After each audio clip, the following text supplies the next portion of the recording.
I found out my manager at work gave away my promotion, and he's nothing more than a two-timing snake. So this is what I'm going to do to get him back.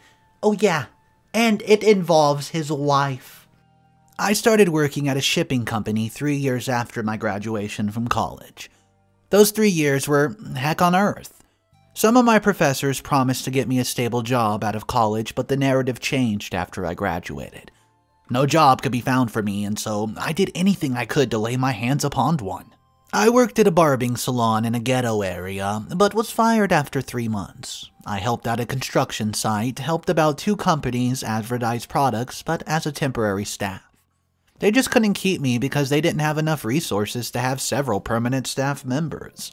Just when I was about to give up on searching for a job and going back to college to pick up a master's degree, I finally found a permanent job. I could remember that morning. I'd spoken to one of my professors that day. Before that, I was coming to campus to pick up a master's form. I felt that if I took my education just one step further, then I'd stand a better chance of getting a good and permanent job. I was just getting ready for the step out of my house and be on my way to campus when a friend called me that there was an interview I had to go to. I told him that my chances of getting a job there was quite slim, but he urged me to go nevertheless. So I went and, well, I got the job. My first year at the shipping company was quite brutal. The term brutal isn't right here, more like just really stressful. I spent extra hours at the office just so I could be on my boss's favorable side. I did all that I could to not get fired. More than that, I wanted a promotion so badly. I felt like I did more than any other staff member at the company that year, but I just did not get anywhere near it. The first time I went to the company for an interview, I was given a low-grade position. I informed the human resource officer that the position did not befit me because I had more skills to offer. However, I was told that if I put in more work the first year, that I'd get a promotion before the end of the year. The first year ended and there was still no promotion for me. I told my manager about it, and he said I had to keep on being patient and put in more effort to my work. I agreed and kept at it. The first and second year ended yet there, and still no promotion for me. At that point, I contemplated getting another job elsewhere, but my manager just urged me to stay. He said I should hold on a little longer, that I would be getting a promotion pretty soon. Well, I did wait. Even though I got an offer for a job elsewhere, I decided to stay back and had good faith that I'd be getting my promotion and a fat paycheck soon. In fact, my manager put me in another department, a somewhat larger department, but my paycheck still remained the same. He said that it was just temporary and soon enough I'd be getting an increase in my pay. He also said that wasn't exactly the department he wanted to place me in, that he just wanted to test my input in a different department before he actually gave me an official promotion, and I agreed. I kept at it and went to get on my 3rd year at the shipping company. I became really frustrated again. This time, I'd already written my resignation letter and was about to drop it at my manager's office when he finally told me I've gotten a promotion, an official one. I was excited and within the next month tried all my best to make sure I met up to expectations. However, at the end of the month, manager only added a few dollars to the morning that I've previously earned as a low-grade staff. I complained about it, and he said that the pay was available for the time and that hopefully the succeeding months would be better. Well, it never did. What's up, everybody? Mr. Reddito here. So I have multiple updates for this story, but update number 1 might have a bombshell for you guys. It came out 6 months after the original post and 6 months after the manager called to give the promotion letter. Well, let's go ahead and see what's going on in update number 1.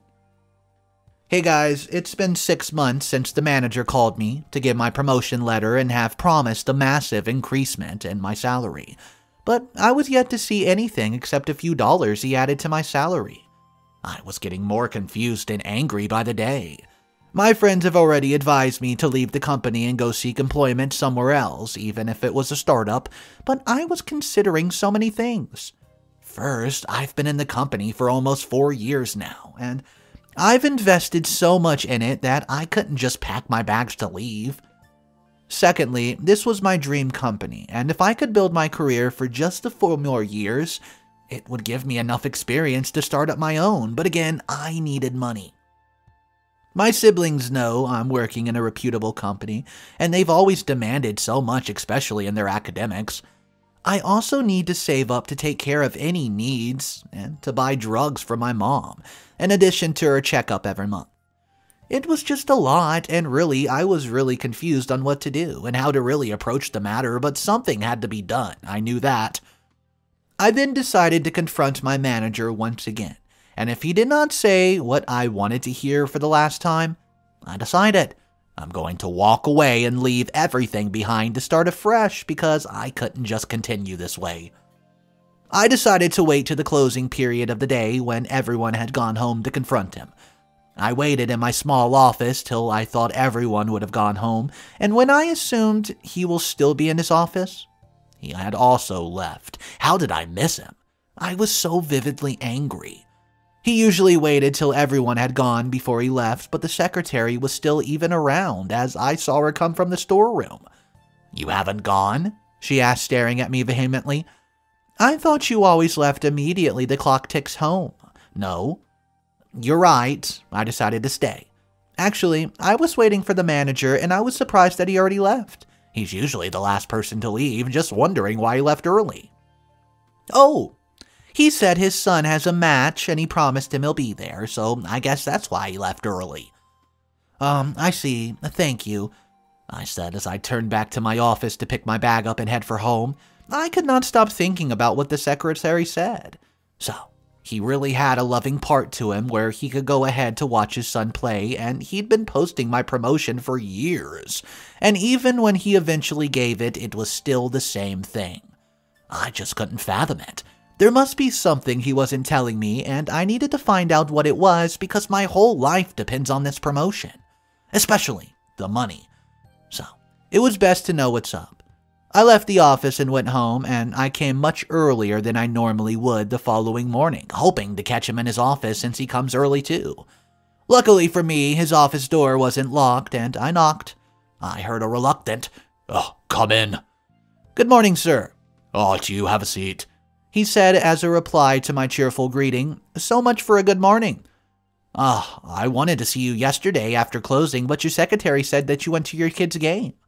"Oh, yeah, I promised him I would come watch him. I didn't want to disappoint him." "I see. I actually came to discuss further about my work here." Immediately that I said that, I saw his countenance change. I knew he would not want to talk about it, but I needed to know where I stand once and for all. "Oh, what about it?" "Well, 6 months ago, you gave me the promotion, and you've been promising me for years, and even changed my office, but there's been an increase in pay. You've asked me to be patient, and in all fairness, I've been patient. In fact, my patience is overdue, but you haven't fulfilled your part of the bargain. And I just wanted us to come to a conclusion on what to do and what step to take next." Well, I watched his body language become reluctant. He started shifting uncontrollably, and then he looked up and said, "Look, I know you've been working with us for a long time, and I know that you've put in a lot for this company. It's not the company, it's not willing to increase your pay, but the company has been having some financial issues. Although, I'm not really supposed to be telling you all these things, but the financial issues are so bad that the company's considering retrenching some staff, and I've just submitted the names to the CEO. Don't worry. Your name's not among because I know how much of an asset you are to us and how much you have endured for the company, so I can't allow such a disaster near you." The news I was hearing from the manager sounded so shocking. Retrenching staffs? Oh my gosh. I didn't know how to react. Should I be happy the manager did not put my name up for the retrenching? Or should I still be unhappy with my current salary? This was some news, and I definitely was not expecting, and I was just so confused on how to react to it. It seemed as if he were reading my thoughts completely. Listen, I know you weren't expecting this, Julian, but there's nothing we can do about your salary for now, and I hope you know you're not the only thing that this is affecting. It's affecting all the staff, me inclusive, so it's really just out of my hands. The only thing I can promise is that after the retrenching, it's possible the CEO considers the increment of the remaining staff. That's only what I can promise right now. To get jobs now is not easy, so I'd advise you to think about this deeply. Promises. That's all I ever hear from this man, but he's right in a way. To get a job was not all that easy, and I needed to stick up to it, the one that I have, even if I wanted to be on a lookout for another. It's okay, sir. I'll hold on to the job, and I hope you stay true to your word for the increment once everything begins to fall back into place. I will, Julian. Everything will be fine.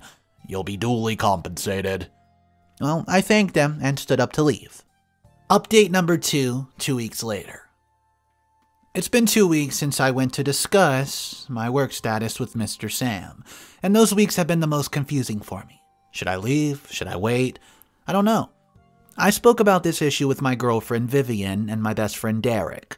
Vivian advised me to mount up to the boldness to leave and probably come to meet with her in Canada, where she believes could be a new possibility for me to start a new life. Derek, however, advised me to wait and watch how things unfold. He said that the situation might become favorable to me in no time. As much as the two options were tempting, I needed to figure out what works best for me. Vivian asking me to quit and explore other opportunities isn't a bad idea, but I couldn't leave my mom because of her health. She needed to be taken care of by me, especially since the twins are still in college, and I don't have so much to hire a caretaker for her. So that rules Vivian's options out for now. And for Derek, his idea feels safe for me, but to what end? What if everything doesn't get sorted out quickly? What'll happen to me next? I just need to figure it out, and one day, while speaking to one of my coworkers, he mentioned he would be traveling for the weekend, hence he asked his friends to cover up for him. You work weekends? I asked, trying to get some more information from him. Yeah, I'm actually surprised you don't. You're always laminating on how you need extra money, he said while readjusting his hat. I don't, but what if Mr. Sam finds out? Are you sure it's legal? I'm pretty sure it is. We signed to always be present during weekdays and in the company. Mr. Sam rarely calls us during the weekends, and when he does, I just find someone to cover my shift. It's really not that deep, dude. The conversation just opened my eyes to another possible idea. I should have thought about it before. How come I never thought of it? I could look for a company to work for as a casual staff on weekends. That would earn me more money without actually quitting my current job. I decided to ask if there was any vacancy where he currently worked. Oh, there isn't, Julian. I'm sorry, but you could just check in for some positions. Hopefully there could be some vacancies. I was so happy about that thought. That meant I had hope for making more money. I went back to my office and put a call through to Vivian. She answered on the second ring. Babe, are you okay? You're calling me at work. Viv, I'm sorry, but I think I found a way out of this, I said with much excitement. Really? Are you coming to Canada? She also replied with excitement. I'm not. Oh, she replied as if her excitement had been cut short. Viv, we've been discussing this already. I can't leave work at this period. My mom and siblings need me here. And I don't? I know you do, but I need to figure out some things and put things into place. Then, when the twins finish and are back fully with Mom, I'll be able to relocate wherever. I know it's hard, but I really need you to understand. She said as she sighed. I understand you, but you know how I feel. It's not easy being here without you, she said. I know it's not. I promise everything will be fixed soon. Okay, but what if there is a way out then? Well, I've decided to work weekends. Really? That actually makes sense. Have you figured out where? No, not really. I just haven't asked around yet. Okay, but wait, do you remember Sandra, my friend? Yeah, I do. Who wouldn't remember that big mouth Sandra? I haven't forgotten her for the insulting me that one day. Well, listen, dummy. You need to forgive her because you might need her help. Her husband Bill has a company and has some openings right now for casual and weekend staff. I saw the ad a few days ago, and I think you'll be a good fit for the job. Wow. Will you put in a good word for me? Definitely. Sandra will convince her husband he's like a puppet in his hands. He's willingly oblige. Guess I should forgive Sandra anyways, right? You should. I'll call you later to check how it goes. I have to go. Bye. Love you. Love you too, as I said, cut the call. It seemed good. I was looking forward to Viv's call, and I hope it went well for all that it's worth. Update number 3. It's been a month that I've resumed the B2O as a weekend staff. When Viv called me back that Sandra said to send my CV, I was happy I was going to be considered, and I got a congratulatory mail from Bill himself. The thought of making more money was everything to me because that was my priority then. The first day I resumed there, it was surreal. The environment, the staff, and the pay, most importantly. When I heard my salary, I was in awe. It was almost up to my salary in the company where I fully worked, so it was unbelievable. I would honestly say that I loved working there than my present company, and I always looked forward to going there. And I've even managed to make a friend, Joe. He works for an auditing company and was also looking for ways to make some more money so he can pay off his student loans. We often discuss about so many things, and one of those days, we were discussing about our bosses. I wouldn't say I normally discuss about my boss to someone I just met a month ago, but we shared a kindred spirit, and for some reason, it did not sound like gossiping. It actually sounded right. Assuming Mr. Sam had given me the promotion when he ought to and increased my pay, I wouldn't have needed the extra job, you know? Yeah, I get that, bud. Did you say Mr. Sam? Yeah, do you know him? Julian, there's a lot of people bearing Sam, but what does he look like? Short, clean-shaven. He often puts a blue pin in the corner of his mouth. He slightly staggers while walking? Oh yeah, that's him, Mr. Sam. How do you know him? I asked, surprised. Well, I've known him for a long time. He used to be my older brother's friend in school before he died. It's a complicated story, but I knew they stopped being friends before his death. Oh, I'm sorry about your brother.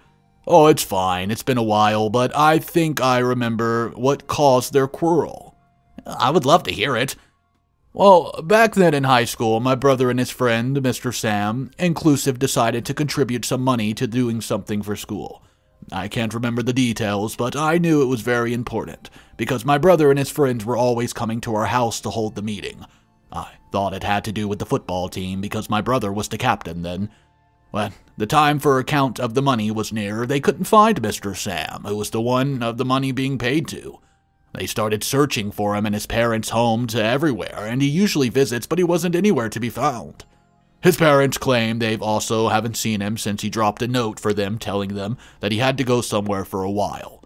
It took a while to find him, but they eventually did, and like I said, I can't remember the exact details because it was still then, but I remember he was arrested by his friends demanding the money from them after claiming he was robbed. He eventually confessed that he spent the money because he wanted to have a bit of fun, and he was sorry. To my memory, I think my brother wanted to let go, but the others demanded he repaid them all the money, or he'll be charged for court of theft. His parents had to raise the money for my brother and his friends. Eventually, after he was bailed out, my brother cut ties with him and told him to never show his face in front of him again. It was a really terrible because, well, they were friends, but my brother said he could not be friends with a thief. Wow, that's quite terrible. How could he do that to his own friends? Why couldn't he just tell them he needed money if it was for a genuine reason? Oh yeah, that's the point. He didn't have any good reason for it, he just did it. He's simply a thief. The conversation I had with Bryce changed all the narrative about him. He was a thief. He used to be a thief. How then did he get employed as a manager at the company? And if he's been called once to be a thief, has he changed totally? He also told me some members of staff would be retrenched, and that had not happened. Could he be a liar too? I had so much to find out, I needed to unravel it. Update number 4 1 week later. Well, it's been a week since I started the investigation of Mr. Sam. So far, I've not really found anything useful. Nobody seemed to really know much about him except the fact that he was a family friend to the CEO, and that explained why he was employed despite his past record. He must have showed the CEO he was genuine for him to climb this up.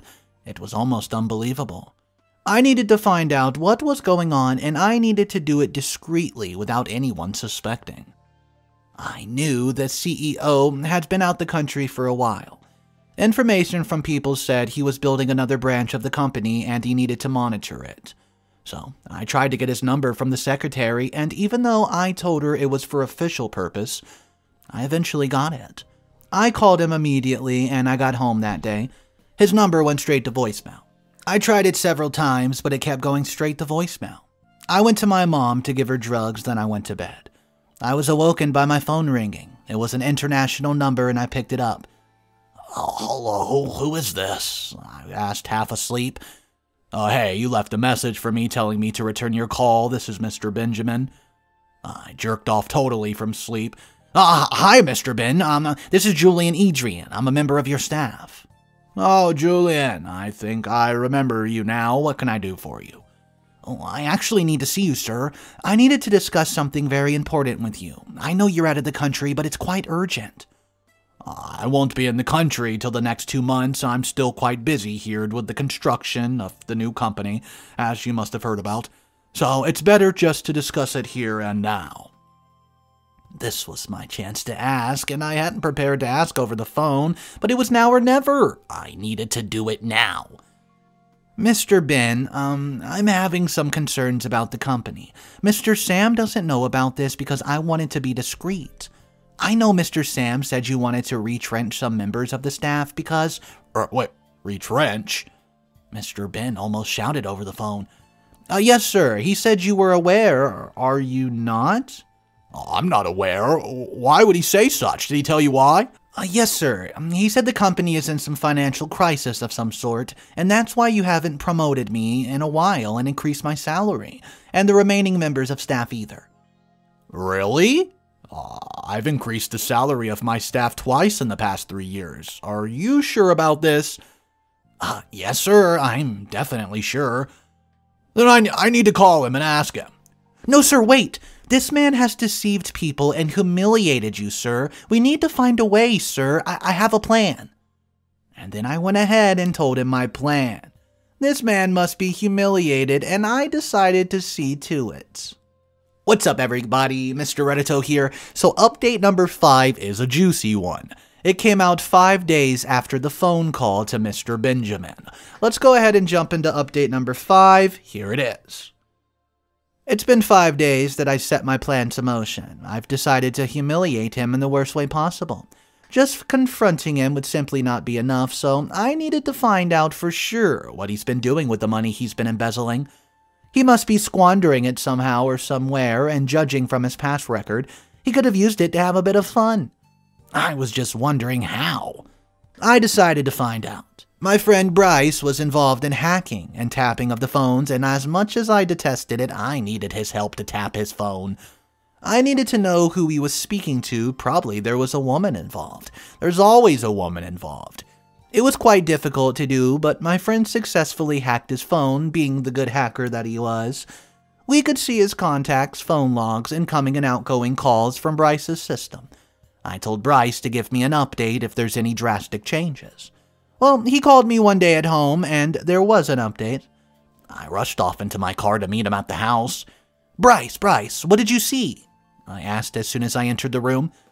There was a regular call to another number he saved as Gina. I've been listening to their conversations, buddy, and it seems they're going for a vacation to Hawaii next week. This Gina must be invested, and he's spending the money on. Brycey boy, can you send these phone conversations to my cellular? I need to see his wife. I said, giving my phone to Bryce, and he said, Are you sure about this? Oh, I'm sure. I need to humiliate this beast of a man. Okay, he said, and sent the conversation straight to my phone. The first stage of the plan has been completed, and I figured I need to see his wife next. Not in their home, that's for sure. I'm aware she had a fashion store somewhere. I needed to find out from the secretary. So I met with the secretary, and she told me where her fashion store was located.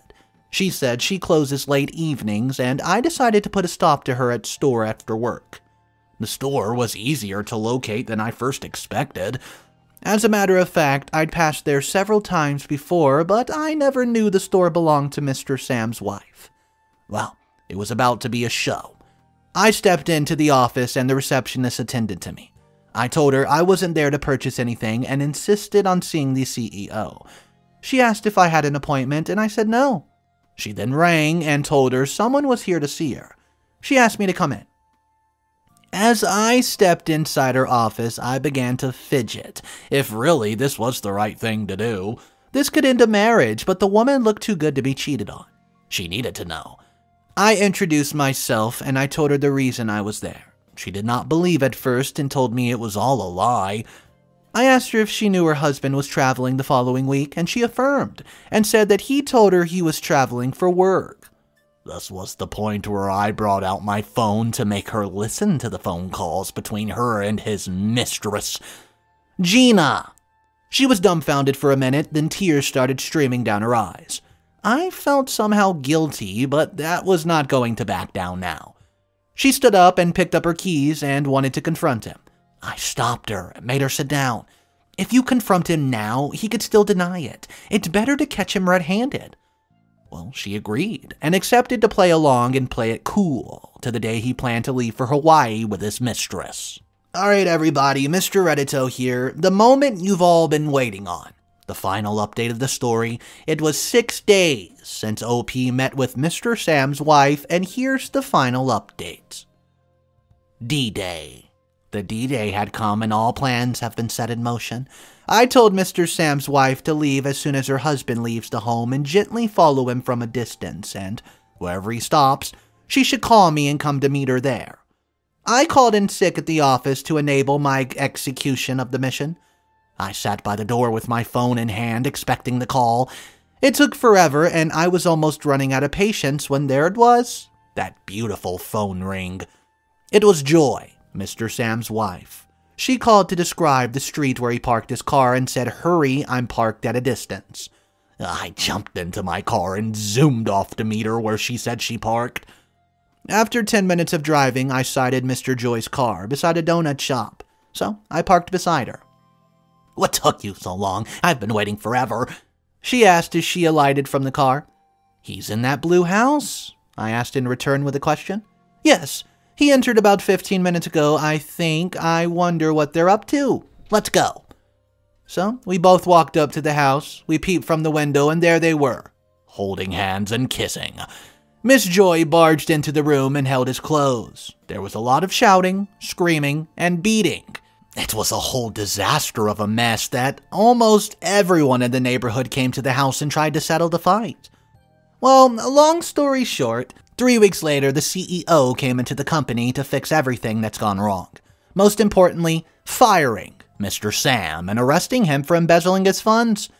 The case was a long one, but amidst the issues, I found a permanent work position in B&O, where I worked weekends. The last time I saw Miss Joy, she said she's working on a divorce. I didn't blame her. The marriage was already dead. The story of Mr. Sam's affair is still being said to this day. Wow. All I can say is wow. Imagine all this time OP, aka Julian, was this hard-working individual, putting his sweat, blood, and tears in for a company that's promising him the world. All he has to do is be patient and wait for that everlasting promotion. Well, joke's on him, because it turns out his boss was greedy, a snake, toxic, a liar, and an evil individual who was spending all their money that was supposed to go to OP for the promotion and other countless co-workers, spending it on his mistress without his wife ever knowing. I'm so glad that this boss got what came to him when OP contacted the higher-ups. Guys, if you've ever been in a similar situation like this, not the exact same story, but maybe problems at work with your boss, they get caught for doing something, whatever it is, drop your comments down below. I love reading similar situation stories, and let's talk about it in the comment section. My name's Mr. Reddito. If you're new here, I have stories every single day of some of the most dramatic, binge soap opera worthy stories. Smash that like button, subscribe to the channel, have an amazing day, and I'll see you in the next one. Peace.